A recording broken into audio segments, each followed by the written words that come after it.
Hello everyone and welcome to Sinful Gaming. I hope you're all doing well, I hope you're all staying safe, and most of all, I hope you're all fighting out war against the grey. Today's video we're going to talk getting started with Warhammer Age of Sigmar, and today we're going to take a look at the Ossiarch Bonereapers and in particular the Petrifex elite subfaction of the army. Now we're going to go through and talk a little bit about the special rule that the Petrifex Elite will get as a subfaction before looking at a couple of units we recommend to get started with for this particular subfaction of the Bonereapers. We'll then take a look at some other units we can use to expand upon those first couple of initial purchases, and then finally finish off the video with a little sample army list for you to use as some inspiration for starting your own army of the Petrifex Elite for the Ossiarch Bonereapers in Warhammer Age of Sigmar. And so, to begin with, we get the Unstoppable Juggernauts rule. This is where we subtract 1 from the damage inflicted to a minimum of 1 by each successful attack that targets a friendly Petrifex Elite Hecatos or Petrifex Elite Gothizzar Harvester unit.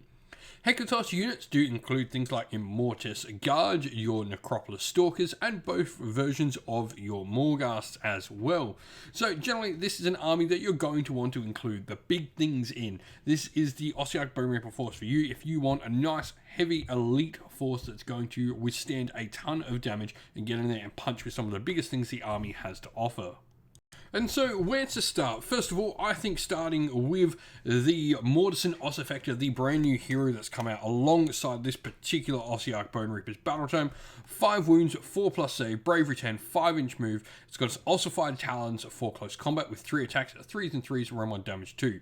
But where it really shines is in its special rules. First of all, it is a 1-cast and unbind wizard with the Empower Ossification rule, where you can effectively target 3 different units of Gothizzar Harvesters, Mortet Crawlers, or Morghast units whole within range, and these will be able to benefit from its creation rules, its refined creation rules, instead of just the 1. Now, in your hero phase, you would normally just pick 1. Obviously, you can then pick up to 3 different units if you manage to get its spell off, and these can be a variety of different benefits. These apply to Gothizzar Harvesters, Mortet Crawlers, and Morghast units. Now, you can choose to either improve their rend characteristic of their weapons by 1 by ossified barbs. Accelerated calcification means the first wound or mortal wound caused that unit in each phase will be negated. This is pretty cool. It's each phase, so this means this can stack pretty decently. Or you can go with enhanced claw span, where if the modified hit roll for an attack made with a weapon by that unit is a 6, it will inflict 2 hits instead of 1. This can be particularly nasty on some units that can already get bonuses, and you can also, use these to stack on some of the more powerful units you already have that are going to deal some damage. Now, other than that, the unit I recommend to start with is definitely Mortis Guard. These are the big shield-totting Mortec unit, and what they're going to bring: 5 wounds, 3 up save. Their Dread Halberds have 3 attacks each, 3s and 3s, rend 2, damage 2.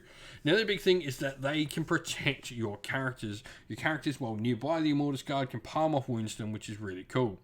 They've also got the Crushing Assault, which allows them to, once per game, get a double attack for a command, which is really cool, so you can get some extra damage in there.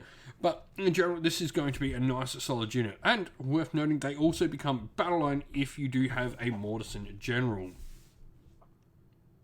Now, looking at where to go next. First of all, the opposite end of the box set that builds the Mortis Guard can also build Necropolis Stalkers. These are a much more offensive-focused unit. They have the Quadra Aspects rule, where they can effectively pick an extra ability to bonus their attacks. They can either get +1 to hit rolls, +1 to save rolls, +1 to wound rolls, or +1 damage, which is particularly nasty, especially when you consider they can also get +1 rend off of something like the Mortis and Ossiarch we just talked about.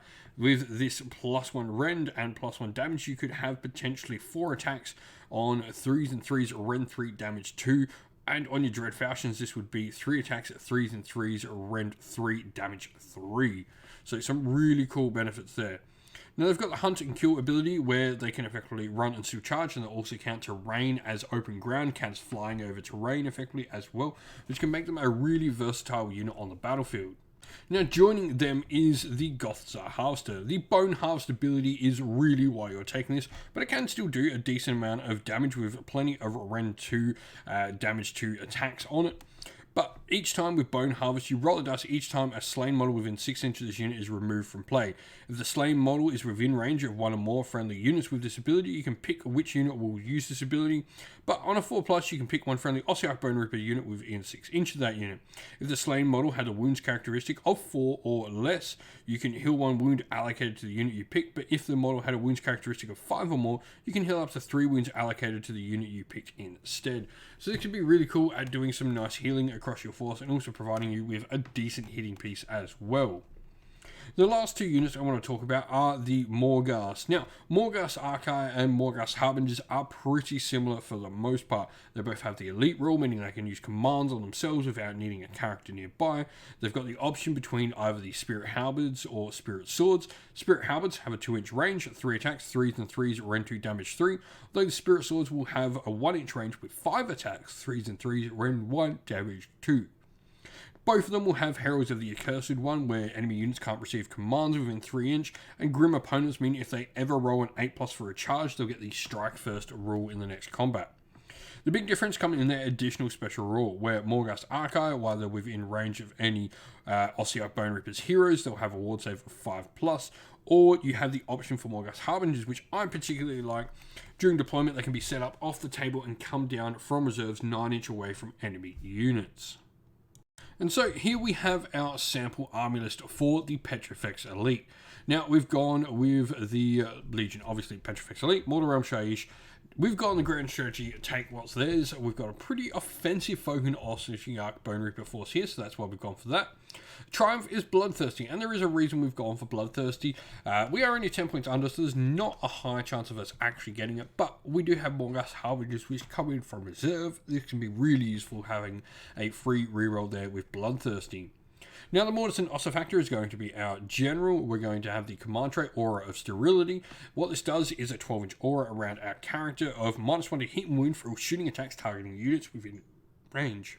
We then have the Gothazar Cartouche as a relic on this model as well. What this is going to do is it can only actually ever go on the Ossifactor, but it can add 1 to wound rolls for attacks made with melee weapons for Ossiarch Bonereapers hollow within 9 inch. Our spell we've gone for is Reinforced Constructs, which can provide a mortal wound save on models around it. And then Aspect of the Champion, seeing as we are really light on models, Stubborn as a Rhinox, counting as 10 models on objective, is definitely the way to go. Battle line wise, we've got 3 Mortis Guard and 3 Necropolis Stalkers with 1 Dread Falchion in the unit. Then we also have a unit of 2 Morghast Harbingers for our units. Behemoth wise, we add in a Gothazar Harvester, and then all of this is wrapped up inside a single battle regiment, meaning it's a 1-drop force with a decent amount of wounds at 51 for this points value. And you know, this is a super elite Ossiarch Bonereapers force, but can be a ton of fun and have some serious hitting power on the table. If you've got some ideas for a Ossiarch Bonereaper for using Petrifex Elite, making use of all these big models, let us know your thoughts down in the comments below. And so that is the end of the video. We hope you all enjoyed it. If you did, please don't forget to leave a like and subscribe to the channel. Also, drop us a comment down below letting us know what you thought about the video as well. If you'd like to come chat more with me and other members of our great little community here at Sinful Gaming, we have a Discord server, which is linked down in the video's description, and also linked in the video's description are the best ways to help support the channel. This can either be by grabbing some channel merch, by going to our Ko-fi store or our Teespring store, or by grabbing some dice from somewhere like the Baron of Dice, where we are sponsored by such a company, or you can go help directly support us by Patreon or YouTube members as well. All of those things are linked down in the video's description. As a special thank you to everyone who does support via Patreon and YouTube members, we'd like to give you all a shout out. So thank you to our Patreons, Christian Weir, Soren, Kenny Lowe, Alderon Shot First, Andrew Bowen, Cure Dynamic, JJ Austrian, Average Wargamer, Domir, Mark Harvey, James Cater, Benjamin Swallows, Red Martin, Iron Grinch, Colorblind Magic, Grimscold, and Andy C. And to our YouTube members, Green Roots Gaming, Ronya, Lockloric, The Johnny84, David Ellsworth, Wolfric Nick, Broken Chef, Ariana Edwards, Revenar, Pink Nico Fire, Robin Mankiller, Monty Stabletop Terrain, Davis Weir, James Tillman, Gargamel196, Disco, and John Castle. Lastly, a special thanks to Lady Witchfox Art, who does all the amazing channel artwork for us, and indeed to everyone who helps come on and do the battle reports, and indeed to everyone who helps keep our Discord server a fantastic place for hobbyists to come chat. With that all said, everyone, thank you all for watching. Once again, don't forget to like and subscribe, drop a comment down below. Stay safe, everyone, stay well, and most of all, keep fighting that war against the grey. Ciao for now.